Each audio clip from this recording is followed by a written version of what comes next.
আমি আজকে আলোচনাটা করতে চাই আমলাতন্ত্রের যে সংকট এখন আমরা দেখছি, যেমন ধরা যাক বিসিএস প্রশাসন ক্যাডারে জেলা প্রশাসক বা ডিসি নিয়োগে অনাগ্রহ, অনেক ডিসি যেতে চান না। এর কারণ কি, প্রভাব কি? আমরা জানি যে একটা জনপ্রশাসন সংস্কার কমিশন হয়েছে, সেই কমিশনের রিপোর্ট নিয়ে যে পরিমাণ ক্ষোভ বিক্ষোভ আমরা জনপ্রশাসনের মধ্যে দেখলাম, এবং অনেকেই মনে করেন যে ওই কমিশন রিপোর্ট আসলে খুব একটা ভালো হয়নি। যাই হোক, সেগুলো আমার প্রসঙ্গ না। মূলত আমি ওই আমার বিষয় থাকতে চাই জনপ্রশাসনের যে আজকের দিনের সংকট, সেটির মধ্যে বাংলাদেশ সিভিল সার্ভিস প্রশাসন ক্যাডারের মধ্যে জেলা প্রশাসক ডিসি হওয়ার আগ্রহ সাম্প্রতিককালে লক্ষণীয় ভাটা পড়েছে। অতীতে এই পদটি অত্যন্ত আকর্ষণীয় হিসেবে বিবেচিত হতো এবং অনেক কর্মকর্তা এটি পাওয়ার জন্য তদবির করতেন, কিন্তু বর্তমানে দেখা যাচ্ছে যে ডাক পাওয়া কর্মকর্তাদের প্রায় অর্ধেকই সাক্ষাৎকার দিতে যাচ্ছেন না। সো এই যে ডিস্ট্রিক্ট কমিশনার বা ডিসি নিয়োগের বর্তমান অবস্থাটা কি? বর্তমান অন্তর্বর্তীকালীন সরকার প্রশাসক কাঠামোতে পরিবর্তন আনার পর বিসিএস প্রশাসন ক্যাডারের 25, 27 এবং 28তম ব্যাচের 296 জন কর্মকর্তাকে ডিসি নিয়োগে সাক্ষাৎকারের জন্য ডাকা হয়েছিল, কিন্তু মাত্র 136 জন সাক্ষাৎকারে অংশ নিয়েছেন। এখন ডিসি হতে জেলা প্রশাসক অত্যন্ত প্রেস্টিজিয়াস একটা পোস্ট, পাওয়ারফুল পোস্ট, এতে অনাগ্রহের কারণটা কি? সংশ্লিষ্টদের মতে যে কর্মকর্তাদের ডিসি পদে আগ্রহ কমার পেছনে প্রধানত 5টি কারণ রয়েছে। একটি হচ্ছে রাজনৈতিক ও প্রশাসনিক জবাবদিহিতা। সাম্প্রতিক বছরগুলো বিতর্কিত এবং একতরফা নির্বাচনে যারা ডিসি হিসেবে দায়িত্ব পালন করেছিলেন, তারা এখন জবাবদিহির মুখোমুখি হচ্ছেন। অনেকের বিরুদ্ধে ব্যবস্থা নেওয়া হয়েছে, কেউ কেউ ওএসডি হয়েছেন, আবার অনেকের বিরুদ্ধে দুর্নীতি দমন কমিশন বা দুদক অনুসন্ধান চালাচ্ছে। বর্তমান ডিসিদের ভবিষ্যতে একই সমস্যার সম্মুখীন হওয়ার আশঙ্কাটা রয়ে গেছে। মাঠ প্রশাসনের চাপ এবং রাজনৈতিক হস্তক্ষেপ, বিভিন্ন রাজনৈতিক দলের স্থানীয় নেতাদের দ্বারা ডিসিদের উপর ব্যাপক চাপ তৈরি হচ্ছে। সমন্বয়কের নামে কাজের হস্তক্ষেপ, রাজনৈতিক চাপ এবং ক্ষেত্র বিশেষে বিশৃঙ্খলা সৃষ্টি করা হচ্ছে, যে স্বাভাবিক প্রশাসনিক কার্যক্রম পরিচালনার ক্ষেত্রে প্রতিবন্ধকতা সৃষ্টি করছে। পরবর্তী রাজনৈতিক সরকার তাদের কার্যক্রমকে কীভাবে দেখবে সেটি নিয়ে অনিশ্চয়তা আছে। বর্তমান অন্তর্বর্তীকালীন সরকারের অধীনে যারা ডিসি হবেন, তারা ভবিষ্যতে কোনো রাজনৈতিক সরকারের প্রতিশোধমূলক আচরণের শিকার হতে পারেন বলে অনেকেই মনে করছেন। ফলে কর্মকর্তাদের মধ্যে এক ধরনের শঙ্কা কাজ করছে। আগের সরকারের, অর্থাৎ শেখ হাসিনা সরকারের ঘনিষ্ঠ কর্মকর্তাদের প্রতি অনাস্থা। আওয়ামী লীগ সরকারের সময় যারা প্রশাসনে ভালো পদে ছিলেন, তারা মনে করছেন যে বর্তমান সরকার তাদের ডিসি হিসেবে নিয়োগ দেবে না, তাই তারা সাক্ষাৎকারে অংশ নিচ্ছেন না। শাস্তিমূলক ব্যবস্থা ও সীমিত ক্ষমতা, বর্তমানে প্রশাসনিক অনিয়মের সামান্য অভিযোগ উঠলেই কর্মকর্তাদের বিরুদ্ধে ব্যবস্থা নেওয়া হচ্ছে, ফলে ডিসি হয়ে ক্ষমতা প্রয়োগ করাও কঠিন হয়ে পড়ছে। এই অবস্থায় ঝুঁকি নিয়ে এই পদ গ্রহণের আগ্রহ কমে যাচ্ছে। আমরা যদি প্রশাসনের ওএসডির সংখ্যা দেখি, সেটা এখন রেকর্ড পরিমাণ। বর্তমান সরকার এই রেকর্ড সংখ্যক 517 জন কর্মকর্তাকে officer on special duty OSD করেছে।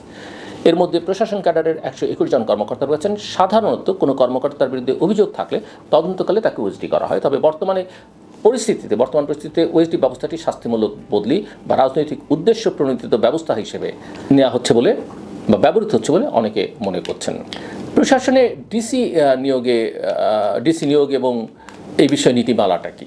2022 সালের পদায়ন নীতিমালা অনুযায়ী উপসচিব পদে পদোন্নতির 1 বছর, মাঠ প্রশাসনে 2 বছর অভিজ্ঞতা থাকলে, অর্থাৎ আমি আবারও যদি আপনাদের একটু বোঝার জন্য বলি যে উপসচিব পদে পদোন্নতির 1 বছর পর মাঠ প্রশাসনে 2 বছরের অভিজ্ঞতা থাকলে কর্মকর্তারা ডিসি হতে পারেন।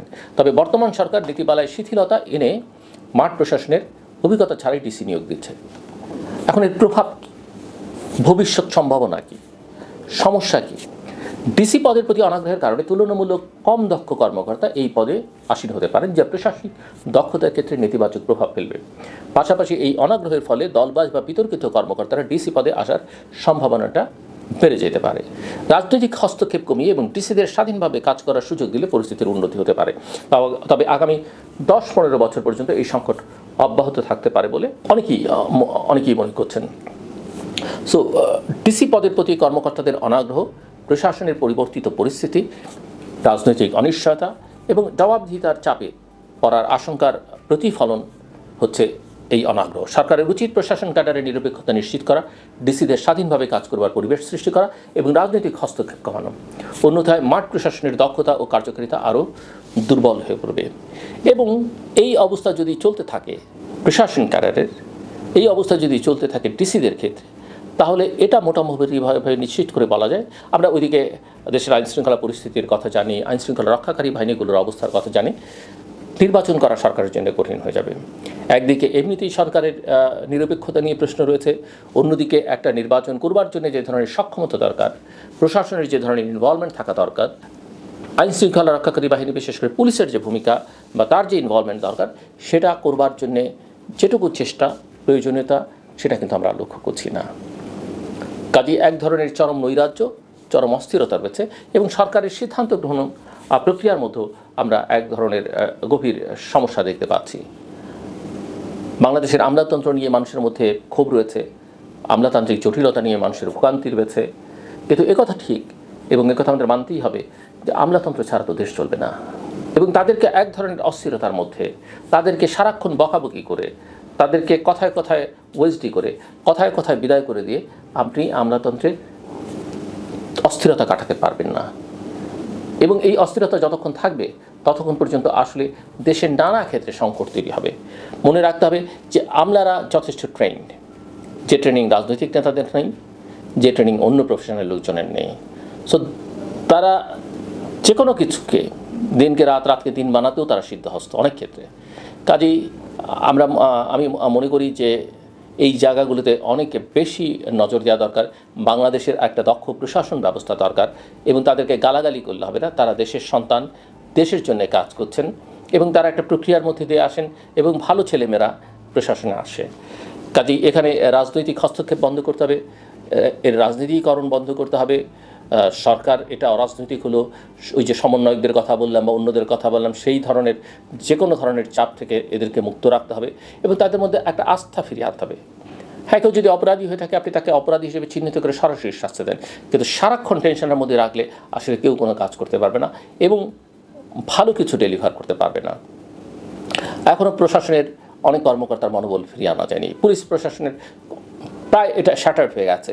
আমরা তাদের মনোবল ফিরিয়ে আনবার জন্য কোনো কাজ করতে পারিনি এবং এটাও মনে রাখতে হবে যে আপনি পুরনোদের বিদায় করে সব নতুন দিয়ে শুরু করবেন, তার তো দক্ষতা লাগবে, শিক্ষা দীক্ষা যোগ্যতা লাগবে, তার তো ট্রেনিং লাগবে, তাকে অভিজ্ঞতার মধ্যে দিয়ে আসতে হবে। সে না করে আপনি নতুন নিয়োগ দিয়ে কিন্তু এই সমস্যার সমাধান করতে পারবেন না। ওইসব ইউটোপিয়ান আইডিয়া, তো তথাকথিত বিপ্লবী আইডিয়া, এগুলো দিয়ে সমস্যার সমাধান করা যাবে না।